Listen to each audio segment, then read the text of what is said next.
When we announced we were eloping, my mother-in-law said, "Over my dead body." I thought she was joking. But when we got to the courthouse, she was there, in a white dress, holding a binder labeled "Legal Grounds to Stop a Wedding."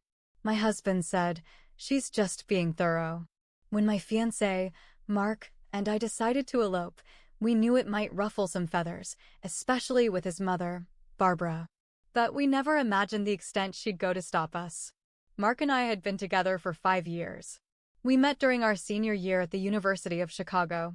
After graduation, we both landed jobs in the city, Mark as a software developer and me as a graphic designer. Our relationship was built on mutual respect, shared values, and a deep love for each other. Marriage was always in our plans, but the idea of a grand wedding didn't appeal to either of us. We preferred something intimate and personal. One evening, while sharing deep dish pizza at our favorite spot in Lincoln Park, we broached the topic of marriage. The conversation flowed naturally, and we both expressed our desire for a simple ceremony without the stress and expense of a traditional wedding. "Why don't we just elope?" Mark suggested, his eyes lighting up at the idea. I smiled, feeling a weight lift off my shoulders. "That sounds perfect. Just us, focusing on what truly matters." We decided on a courthouse wedding in New York City. The plan was to fly there the following weekend, tie the knot, and spend a week exploring the city as newlyweds. It felt right, no fuss, no drama. Telling our families was the next step. My parents, though surprised, were supportive. They understood our desire for simplicity and gave us their blessing. Mark's father, a reserved man with a gentle demeanor, nodded in understanding when we shared our plans. Barbara, however, was a different story. We visited her at her home in Evanston, a suburb just north of Chicago. Her house was a testament to her meticulous nature, every piece of furniture perfectly placed, not a speck of dust in sight. The aroma of freshly baked cookies greeted us as we entered. After some small talk over tea and cookies, Mark took a deep breath and said, "Mom, Jenna and I have decided to get married." Barbara's eyes sparkled with excitement. "Oh, that's wonderful news.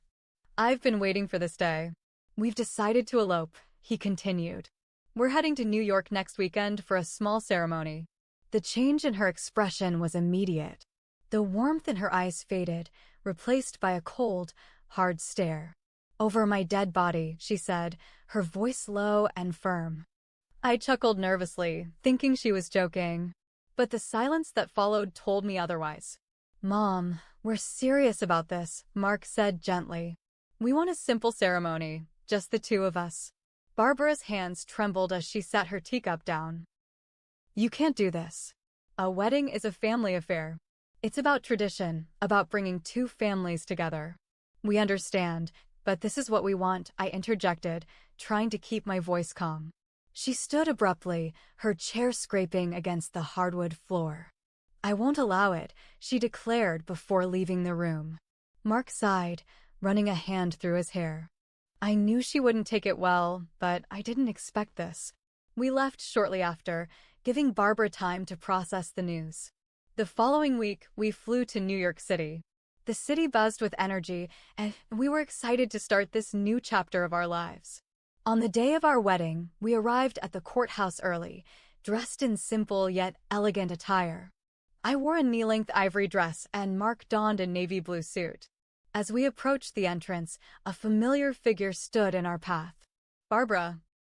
She was dressed in a white gown, eerily similar to a wedding dress, and held a binder labeled "Legal Grounds to Stop a Wedding."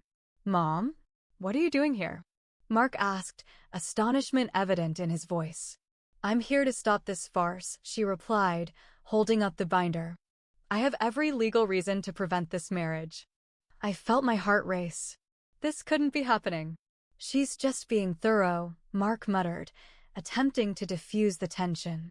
"Barbara, please," I pleaded. "This is our choice." She opened the binder, revealing pages of documents.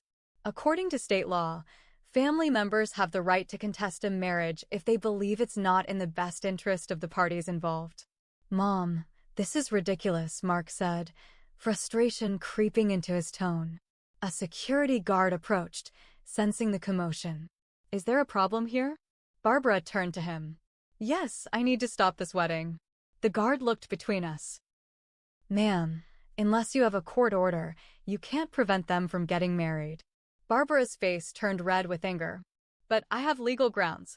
Ma'am, please step aside, the guard insisted. Realizing she had no choice, Barbara stepped back, tears streaming down her face. You're making a mistake, she whispered. Mark took my hand, and we proceeded into the courthouse. The ceremony was brief but heartfelt. As we exchanged vows, I couldn't help but feel a twinge of sadness for Barbara. Her actions were extreme, but they stemmed from a place of love and fear of losing her son. After the ceremony, we decided to reach out to Barbara. We met at a small cafe in Manhattan. She looked weary, her eyes puffy from crying. Mom, Mark began, we understand that this was hard for you. She nodded, fiddling with her napkin. I just wanted to be part of your special day. We know, I said softly. And we're sorry for not including you. But this was something we needed to do for ourselves. She sighed, a tear slipping down her cheek. I felt left out. You're part of our lives, Mom, Mark assured her. This doesn't change that. Barbara reached across the table, taking both our hands in hers. I just want you both to be happy. We are, I replied, squeezing her hand. And we want you to be part of our happiness. The tension eased, and we spent the rest of the afternoon discussing our plans for the future. It wasn't the wedding any of us had envisioned, but it was the beginning of a new chapter, one we hoped would include Barbara in a more positive light. A week after we got back from New York, things seemed normal. Barbara had gone quiet. Too quiet. She didn't call. Didn't text. Didn't post her usual church quotes on Facebook. That might not sound strange, but this is a woman who once sent me 6 consecutive messages because I hadn't replied to a meme she tagged me in. Mark was relieved. He thought she had finally accepted it. She just needs time, he said one night as we were setting up furniture in our new apartment. She's cooling off. But I knew better. Barbara doesn't cool off. Barbara plots. 3 weeks later, I got a letter in the mail. Handwritten. No return address. It was a list. A literal list titled, Reasons This Marriage Is Not Valid. I wish I was joking. Each bullet point was numbered and underlined. 1. Jenna is not Catholic. 2. They eloped. That's not a real wedding. 3. She didn't take Mark's last name. 4. She probably tricked him. There were 12 total. She even included a photo of our courthouse ceremony, printed on glossy paper, with a giant red X drawn over my face. I showed it to Mark. He went pale, then furious, then pale again. This is unhinged, he muttered, pacing the living room. I'll talk to her. This has to stop. But talking to Barbara was like arguing with a blender, loud, messy, and ultimately pointless. A few days later, I was grocery shopping when someone tapped my shoulder. It was Mark's old family friend, Mrs. Dunleavy. 70-something, always smelled like peppermint and baby powder. Oh, dear, she said with a pitiful look, I'm praying for your marriage. I blinked. Thank you. She leaned in close. Barbara told everyone what happened. Said you forced Mark into it. That he wasn't himself. That you threatened to leave if he didn't marry you right away. I was stunned. That's not true. She patted my hand. I know, dear. But people are talking. Mark confronted Barbara again. She denied it all. I didn't say those exact words, she insisted. She's twisting everything, I said to Mark after he hung up. She wants people to pity her. To make me the villain. Mark rubbed his face. He was tired. I could tell. And that scared me more than anything. Then, she crossed a line I didn't think even she would dare to cross. I work as a freelance designer. One of my biggest contracts was with a small, Chicago-based publisher. I'd been working with them for over a year. Out of nowhere, they stopped replying to my emails. No explanation. No warning. I finally got through to one of the junior editors on a weekend and asked if everything was okay. There was a pause. Well, it's awkward, he said slowly. But we got an anonymous letter saying you were mentally unstable. That you were using your marriage to secure financial security. I mean, we didn't believe it, but the higher-ups got spooked. My hands went cold. You think it was Barbara? I can't say for sure, but whoever wrote it knew details about your wedding. And your in-laws. I almost threw up right there. Mark was livid. She's sabotaging your career now? He called her again. This time, he yelled. I'd never seen him like that before. You're hurting Jenna. You're hurting me. What the hell is wrong with you? She hung up on him. At that point, we both knew something had to give. I don't want to cut her off, Mark told me, pacing again, but she's not okay. She's obsessed. It's not normal. So we gave her an ultimatum. Therapy. Family counseling. Or no contact. She said she'd consider it. Then blocked both of us for a week.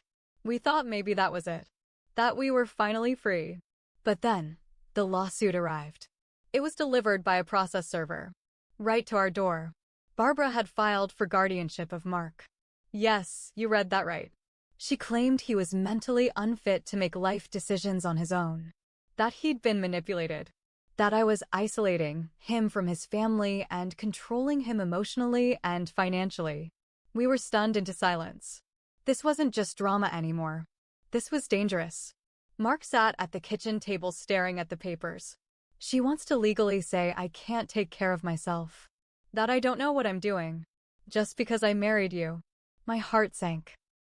This is war, I whispered. And she just made it legal. Mark looked up, his eyes filled with a pain I hadn't seen before. I don't know if I can forgive her for this. We got a lawyer. And we prepared to fight.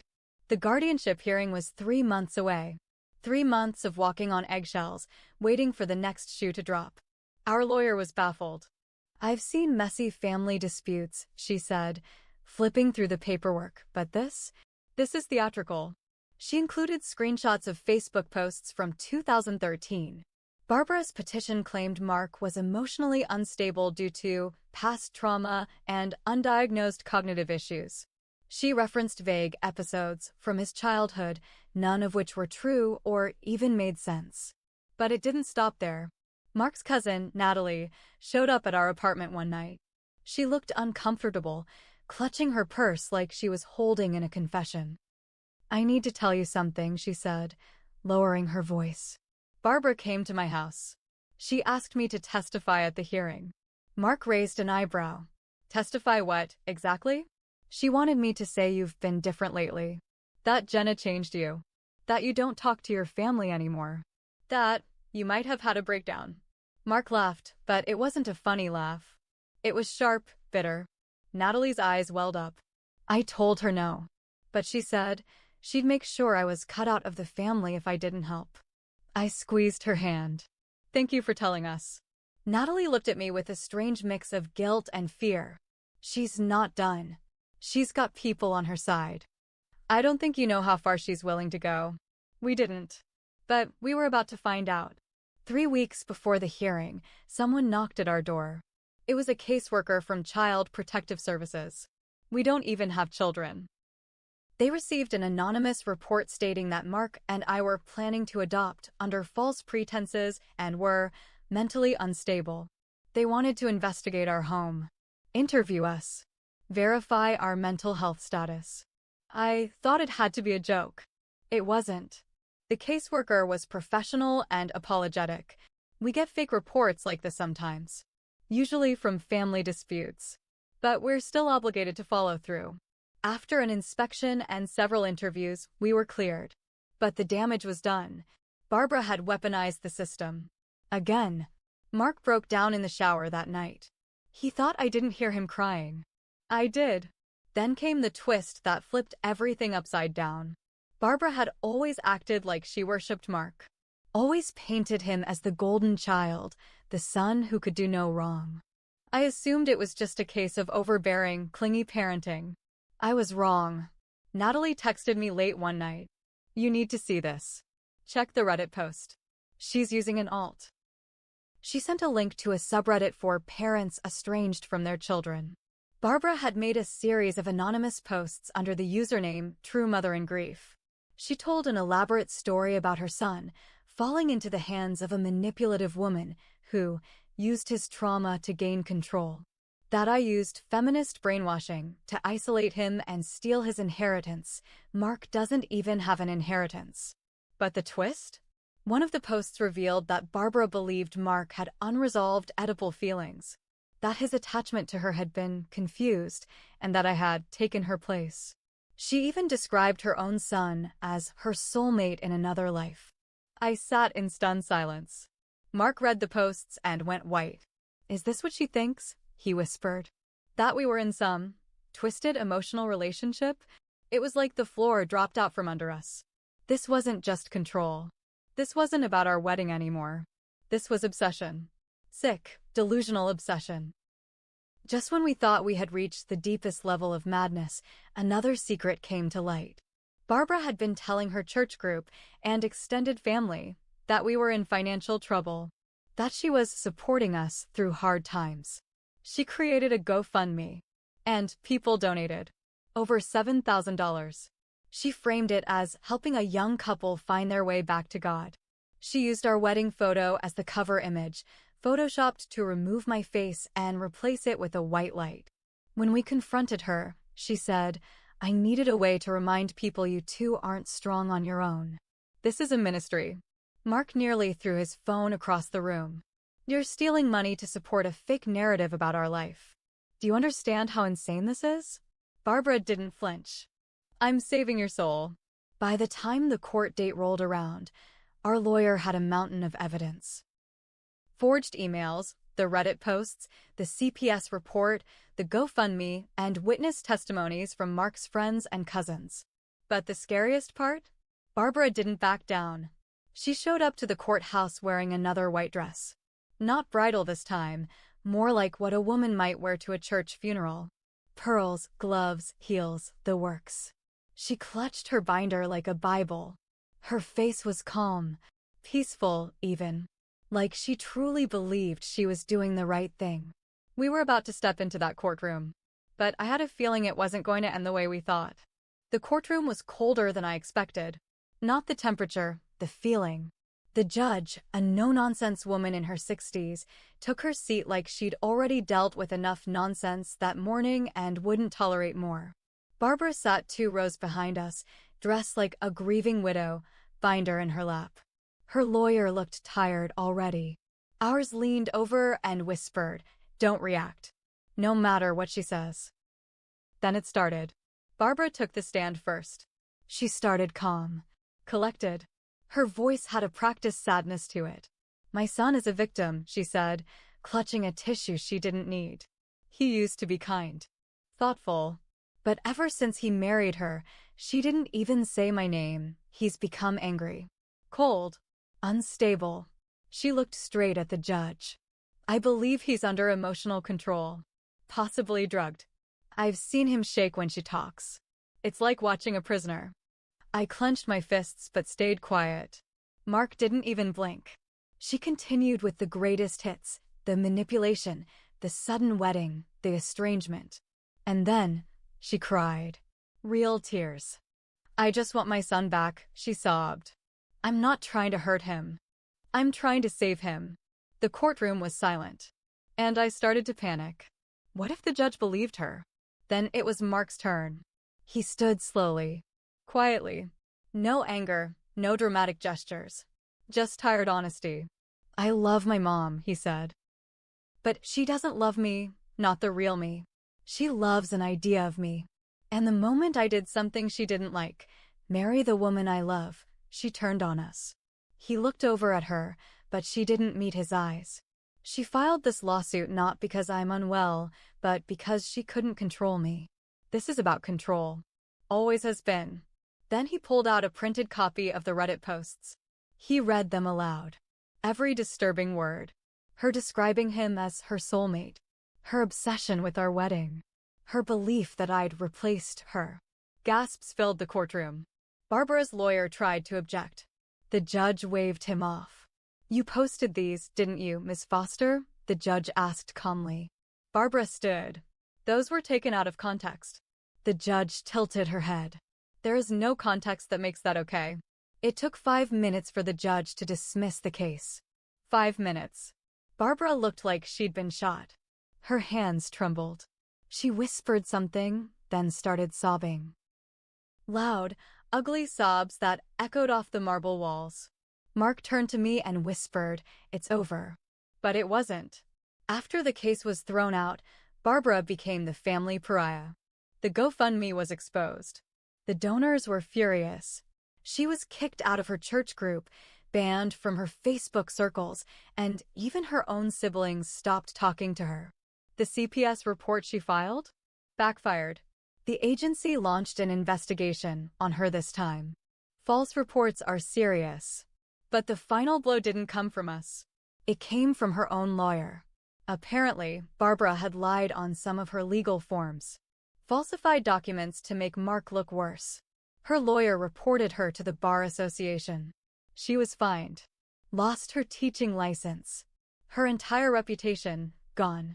Months later, after all the chaos, Mark and I had a long conversation. I asked him, did I push too hard? Did we do the right thing? He hesitated. I should have cut her off years ago, he said. But I didn't. Because a part of me hoped she'd change. That's on me. I nodded. And I should have never tried to be nice after what she did. I thought I could reason with her. That's on me too. We both made mistakes. We let things slide. We ignored red flags because they came with a smile and a tray of cookies. But here's what I learned. Some people wear family like armor, thinking it protects them from consequences. It doesn't. 1 year later, we were walking past Millennium Park when we saw her, sitting alone on a bench, staring at the bean. She looked small, shrunken, like a ghost of who she used to be. She saw us. Her eyes widened. For a second, I thought she might walk over, apologize, but she didn't. She looked away, and we walked on. Mark and I? We're stronger, wiser, free. Barbara? She got what she wanted. She stopped the wedding, at least in her world. Because the woman she was fighting for, the perfect son, he doesn't exist anymore. She killed him the moment she tried to own him. And me? I don't feel bad anymore. She wanted a war. She got one. And she lost.